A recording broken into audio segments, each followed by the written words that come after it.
Good afternoon and welcome to From Where We Are, stories of news and culture through the lens of USC in Southern California. I'm Drew Richmond. And I'm Jeanette Fu, coming to you live from Studio B in USC's Annenberg Media Center. It's Tuesday, March 11. On today's show, we discuss dream centers, green cards, and ways that the administration's immigration and education policies are affecting students across the nation. All of that and more from Where We Are. But first, today's headlines. What is the crime that I committed? To me now, Former Philippine President Rodrigo Duterte, who served from 2016 to 2022, was arrested in Manila on an international criminal court warrant for crimes against humanity over his bloody drug war. The case stems from thousands of extrajudicial killings during his time in office. Despite poor health, he had been publicly active and campaigning ahead of midterm elections.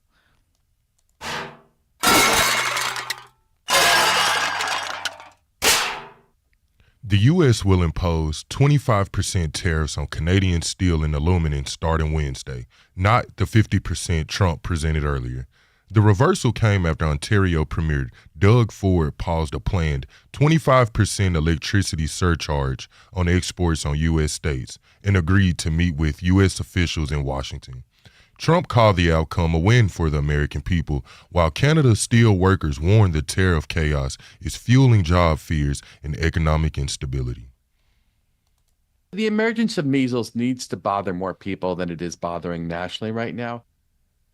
LA County has confirmed its first measles case of 2025.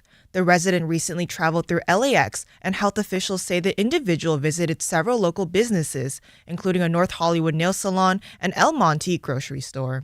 People at those locations and passengers from a March 5 China Airlines flight may have been exposed. Only ever been motivated by one thing: making Californians' lives better. Former Congresswoman Katie Porter has launched her 2026 campaign for California governor. Porter was elected to Congress in 2018, the same year Democrats flipped the House. She plans to focus on cost of living issues and standing up to President Donald Trump. Porter has indicated she may withdraw if Vice President Kamala Harris decides to run. I see red, oh red. Get ready, sky watchers! The full warm moon will turn red during a total lunar eclipse on the night of March 13. The eerie glow, known as the blood moon, occurs as Earth's atmosphere filters sunlight, casting a reddish hue on the moon's surface. According to NASA, the eclipse will begin as the moon starts moving into Earth's shadow at 8:57 PST. If you're lucky, you might also catch a glimpse of Jupiter, Mars, or even a rare moonbow. It's like a rainbow, but created by moonlight.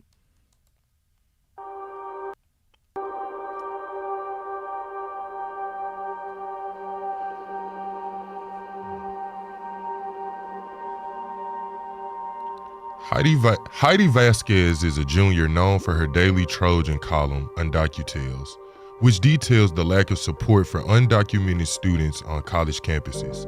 She sat down with Isaac Vargas to discuss his origins and why it's important to highlight these issues.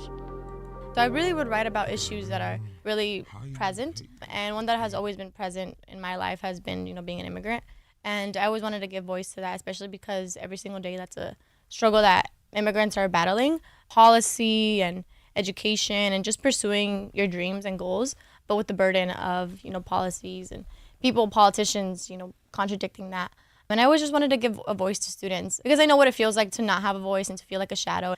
What are some of the conversations that you've been having with some of your peers as of late? And I ask that because a lot has been happening since this new administration took office. What kind of things are top of mind for the immigrant community here on campus? Just hearing people demonize and dehumanize us. I mean, we're just children. We're barely entering our 20s, and people are calling us criminals and many of the crimes we've been victims of. So it's really frustrating because you're navigating midterm season and, well, I'm doing my midterm, but I don't know if I can continue my education because of what's going on.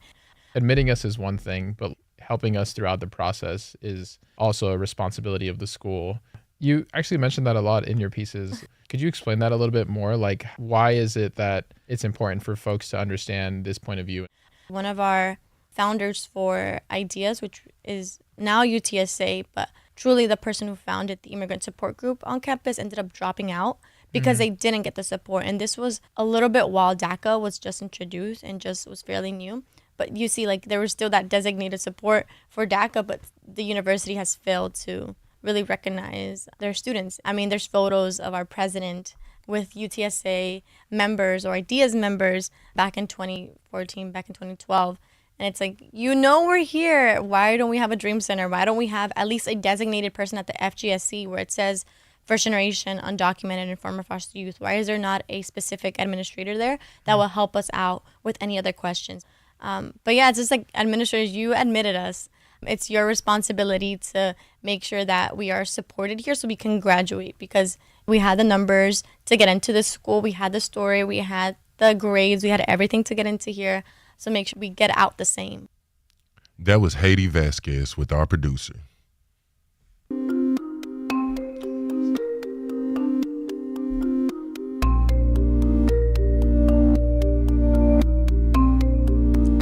Many are shocked over ICE detainment of Mahmoud Khalil, a student activist at Columbia University, particularly because of his green card status. We spoke with Professor Jean Reese on how this can happen and the precedent it sets as the Trump administration cracks down on last year's student protesters. Samantha Lee has the story. Mahmoud Khalil is a recent graduate of Columbia University. He holds a legal resident green card. He is of Palestinian heritage, and he is also a vocal activist who emerged as a public face of Columbia students who demonstrated during last year's pro-Palestine protests. Khalil was detained by ICE Saturday night, and despite having a green card, was sent to a detention center in Louisiana without notice to his family or attorney. A judge has so far blocked his deportation for now. His case will be heard tomorrow. Mr. Khalil has not been accused of any crime, but the Trump administration has characterized his protest activism as pro-Hamas. President Trump posted on his Truth Social that his arrest is the first of, quote, many to come, as the administration cracks down on last year's student protesters. An executive order Trump signed in January that promises to combat anti-Semitism also aims to deport, quote, resident aliens who joined the pro-jihadist protests. Khalil's status as a green card holder has raised questions. How can someone who is a legal permanent resident of the United States be detained? Jean Reese is a co-director of the USC Immigration Clinic and clinical associate professor of law. She explains how all people with lawful permanent residence, otherwise known as green card holders, are subject to what's called the grounds of deportability. Every lawful permanent resident can be deported for certain grounds. Reese believes there are two grounds that ICE could argue for. One of these kinds of grounds of deportability I told you about, where a person who has been deemed to support a terrorist organization. So the government could argue that this graduate student at Columbia, in protesting and in his actions, was supporting Hamas, which is a terrorist organization. Another ground that I believe the government is actually using is a law that says that certain non-citizens can be deported from the U.S. if they pose a threat to kind of national foreign policy.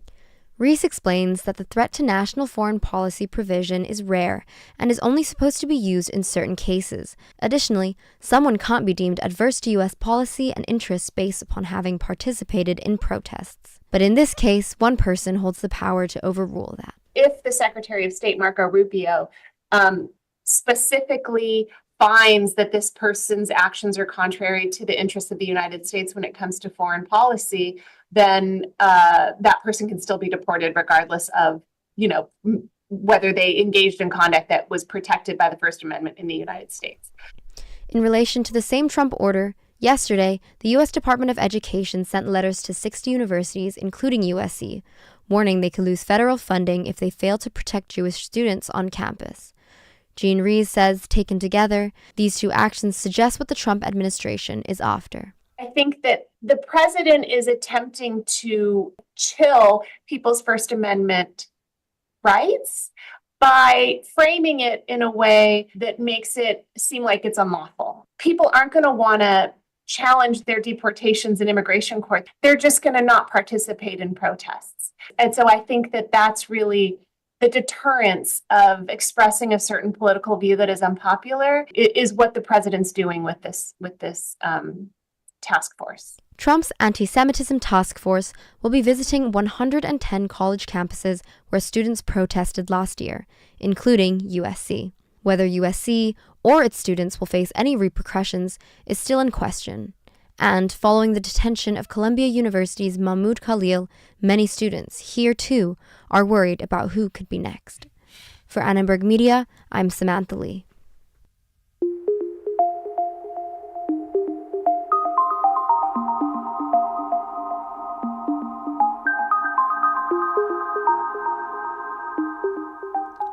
I'm Jeanette Fu. We're glad you're with us for From Where We Are. And I'm Drew Richmond. It's 28 minutes past the hour. Coming up, we hear from student leaders on what it would mean to have a dream center here at USC. And by the way, Jeanette, did you hear about the news that the education department will cut about half of its workforce? We are expecting an executive order from President Trump to dismantle the agency. Yeah, I have heard. It's really crazy. I mean, this is just one of his many executive policies regarding the education department. And with that, it affects more than 1,300 employees, affecting their job and possibly losing their job. Trump says that he wants a smaller federal government and to redirect those resources to where they will help students, parents, and teachers and more.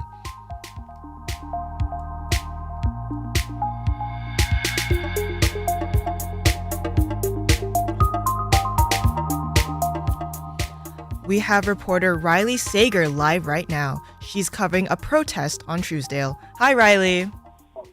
Hi. How are you? Good. I'm here at the entrance of USC campus, Truesdale entrance, and I'm here with Luna.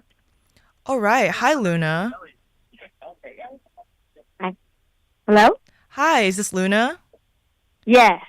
Could you describe what you're seeing, who you are, and why you're here today, basically? Yeah, my name is Luna Hernandez. I'm with the RevCom Corps in Los Angeles, and we are out here at USC to call on the students and all of society to demand that Mahmoud Khalil get released immediately and all charges be dropped, and to stop the fascist assault on basic rights and academic freedom. And in the name of humanity, we refuse to accept the fascist America. And so, yeah. Okay, Luna, thank you so much for coming out there and speaking with us today. Would it be all right if you explained a little more background kind of about the organization you're with and kind of how did you all kind of get that motivation to come out there today? Yeah, so the RevCom Corps for the Emancipation of Humanity, we are revolutionary communists. We follow the leadership of the revolutionary leader Bob Avakian, who's developed a new communism, has developed a strategy to make a revolution, and has analyzed, and we are out here right now, has analyzed that this is Trump MAGA fascism, that the arrest of Mahmoud Khalil, who is a recent Columbia graduate student who has his green card, was kidnapped by ICE just this past weekend, was disappeared for I think almost 24 hours, was kidnapped in front of his pregnant wife, and you know this was direct orders from Trump himself saying this is not the first, you know, and Mahmoud Khalil's crime was expressing an opinion that goes against what this fascist regime, you know, will tolerate. So the question, I think, right now for all the decent people who do not like Trump has to be, when will this stop? And when do people draw a line in the sand when Trump is going and at a time not only when someone like Mahmoud Khalil is being arrested and threatened with deportations, at the same time Trump is threatening to turn Gaza into a casino, ethnic cleansing, furthering the genocide, and, you know, an attack on free speech and the First Amendment. Constitutional rights that are supposed to be promised to people in this country are now being eroded and ripped away. And so, you know, this is an attack on immigrants, attack on the campuses, an attack on the students who rose up righteously last year in their encampments at USC, at UCLA, at Columbia, and everywhere. And, you know, but this also shows us that this this is an attack on all political life. That this fascism has direction and momentum, and how it consolidates is criminalizing dissent and freedom of speech, and making it so that where protests might become illegal. It's not like Trump hasn't said this before. So people need to wake up, and how we stop this is we dare to stop it by millions of people taking to the streets, saying we refuse to accept the fascist America and demanding that the Trump regime must go. And we have to do this as part of opening up the question of what kind of rotten, illegitimate system gave rise to this, and demanding that there's a whole different way we could reorganize society, a fundamentally different system. A better world is possible. Yeah, for sure. So kind of what are your next steps, and what are you hoping to get out of this protest? Yeah, so USC students should be walking out. All of society should ring out that Mahmoud Khalil be released now. People should get with the RevCom Corps. We're a national organization. People can follow us at the RevComs. People should connect up with us, get organized with the Movement for an Actual Revolution. People should engage with the revolutionary leader at Bob Avakian official, get into his New Year's statement on where does this fascism come from, how do we defeat it, how do we get to a better world. But wherever people are, people should be calling for resistance. People should be, talking about this in their classes with their professors. They should go online and spread this. They shouldn't stand idly by while fascism is moving to consolidate. They should be actively opposing it before it becomes too late. Luna, we thank you so much. That's all the time we have. We thank you so much for pressing forward to make this world a better place. Riley, we thank you for your time, and we appreciate it. Yes, thank you for having me.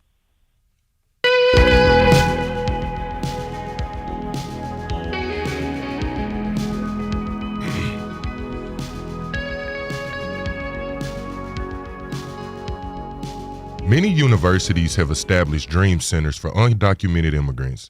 These are places where undocumented immigrants students can receive support and access to resources to help them succeed at their university.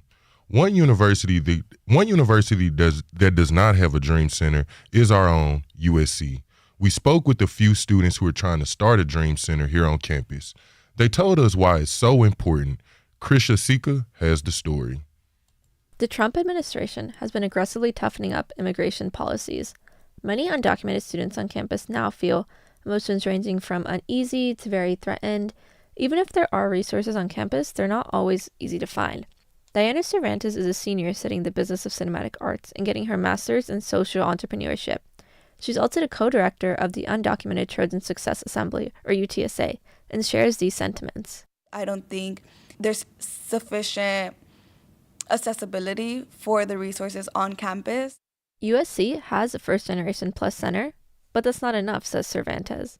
And I think it's necessary to have a designated Dream Center outside of the First Gen Center, because it would be more impactful to have a designated space just for undocumented students to kind of form that sense of community and have that safe space.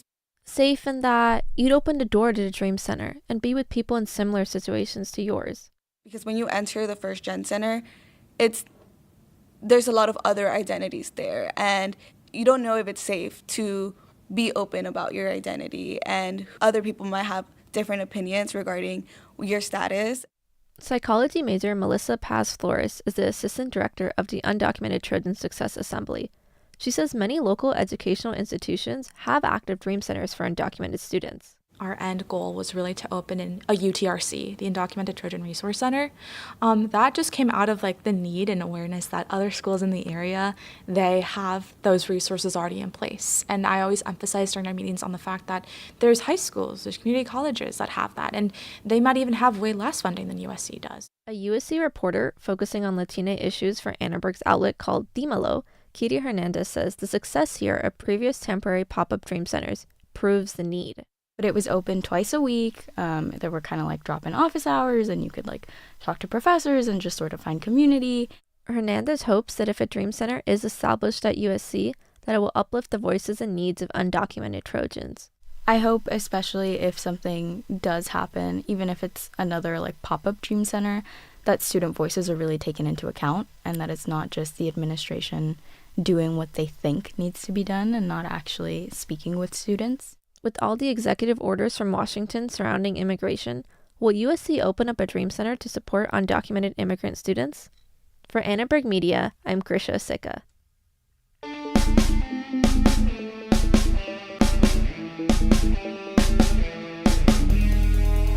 And that's all the time we have for today on From Where We Are. Isaac Vargas and Amy Lopez produced today's show. We had help from Amy Torres, David Silverstein, and Cecilia Menendez-Comas. Our board operator is Jaden Frank. Our live stream manager is Sheila Felkins, and Derek Renfro composed our theme music. Catch us live on YouTube at Annenberg Radio News Monday through Thursday at 5 p.m. Subscribe to From Where We Are wherever you're listening right now. Finally, don't forget to follow us on Instagram at Annenberg Radio. I'm Jeanette Fu. And I'm Drew Richmond. From all of us at Annenberg Radio, wherever you are, we hope you'll join us again for From Where We Are. Do you see this time of the year that's coming up? I see like flights being booked on the horizon. I see like some hotels being booked on the horizon. It's spring break time. Midterms out the way. And we've been talking about this spring break plans for a few weeks now, J-Food. What you got planned? I'm pretty basic. Like every other USC student out there, I will be headed to Cabo and de-stressing with my friends. Ooh, you gonna be on the little horses and stuff like that? Might see you scuba diving, Jay? Yeah, maybe. How about you? What are your plans? You know what? My spring break days past me. I don't know what I might do. I might sit here, get some rest, relaxation. I might read a book. You know what I'm saying? I'm still in that school mode. But I'm going to leave it to you to have the fun. You let me know how it goes. All right. Y'all have a good day.